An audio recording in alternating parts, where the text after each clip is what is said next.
સુરત શહેરના ગોરદ્રા વિસ્તારમાં આવેલા રાજ ટેક્સટાઇલ માર્કેટમાં આજે વહેલી સવારે કોઈ કારણોસર આગ લાગી હતી।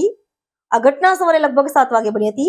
આગનો કોલ મળતા જ ફાયર બ્રિગેડની ટીમ દોડી આવી આગ પર કાબુ મેળવવા પ્રયાસ કર્યા હતા। ફાયર બ્રિગેડને મળેલી માહિતી મુજબ આગ લાગવાની ખબર મળતા જ ઘટના સ્થળે અગ્નિશામક દળની ગાડીઓ મોકલવામાં આવી હતી। અગ્નિશામક કર્મચારીઓ આગ પર કાબુ મેળવવા અને તેને ફેલાતી અટકાવવા પૂરા પ્રયાસો કરી રહ્યા હતા। ઘટના સ્થળે ફાયર જવાનો અને અગ્નિશામક સાધનો સાથેની મોટી સંખ્યામાં ટીમો પહોંચી હતી। આગના કારણો અને નુકસાનની માહિતી હજુ સ્પષ્ટ થઈ નથી।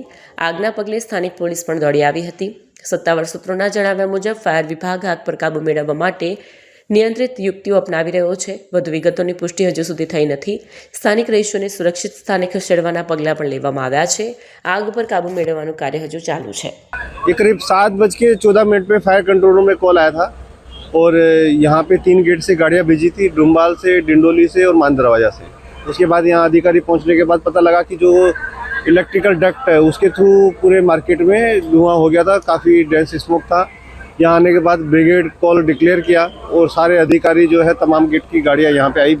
20 से 22 यहाँ पे गाड़ियाँ है। हाइड्रोलिक प्लेटफॉर्म है, टर्न टेबल लेटर है और जो माल 3rd फ्लोर पे 5वें माले पे और लास्ट में टॉप फ्लोर पे 8वें माले पे आग थी और सभी फायर फाइटर्स ने अपना जान जोखिम में डाल के अंदर गए और फायर फाइटिंग की और अभी ये करीब 3-3.5 घंटे की मशक्कत के बाद पूरा फायर अभी कंट्रोल में है। कूलिंग की कामगिरी चालू है। सर कितनी टीम लगी थी और कितना नुकसान हो सकता है और आग लगने का कारण क्या हो सकता है? इलेक्ट्रिकल जो वायर है उसकी वजह से आग लगा था और इलेक्ट्रिकल सप्लाई बंद किया। जहाँ जहाँ वायर जा रहा है वहाँ पे 3-4 फ्लोर पे आग लगी हुई थी और माल ज़्यादा था उसमें दुकानों में, इसलिए काफ़ी धुआं हो गया था। क्लेम भी थी और 20 से 22 गेट की गाड़ियाँ लगी हुई थी। करीब 100 से 125 लोग के आसपास मैन पावर लगा हुआ है। 7:15 કોલ મળેલો અંજાન વ્યક્તિ દ્વારા કે ધુમાડા નીકળે છે રાજ ટેક્સટાઇલમાં। કોલ મળતાની સાથે જ 5 ફાયર સ્ટેશનની ગાડી ઘટના સ્થળે પહોંચી ગયેલી।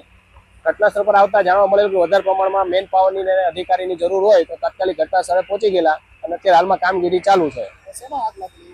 એવું કઈ ખબર નથી, પણ અત્યારે એવું કે છે જ્યારે ગાડી ઘટના સ્થળે પહોંચેલી ત્યારે જે આપણે કેબલ આવે વાયરિંગ એમાં આગ લાગેલી ની નીચેથી ઉપરની સાઈડમાં ગઈ હતી લિફ્ટના હિસાબે। બાકી તો પછી આગળની કાર્યવાહી તપાસ કરતા જ જાણવા મળશે।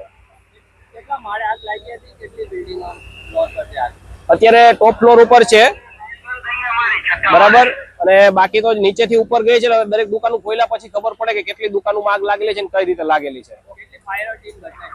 અત્યારે 8 થી 10 ટીમો ફાયરની ઘટના સ્થળ ઉપર છે। હા, મેસેજ આપો ના, જાનાની કોઈ નથી।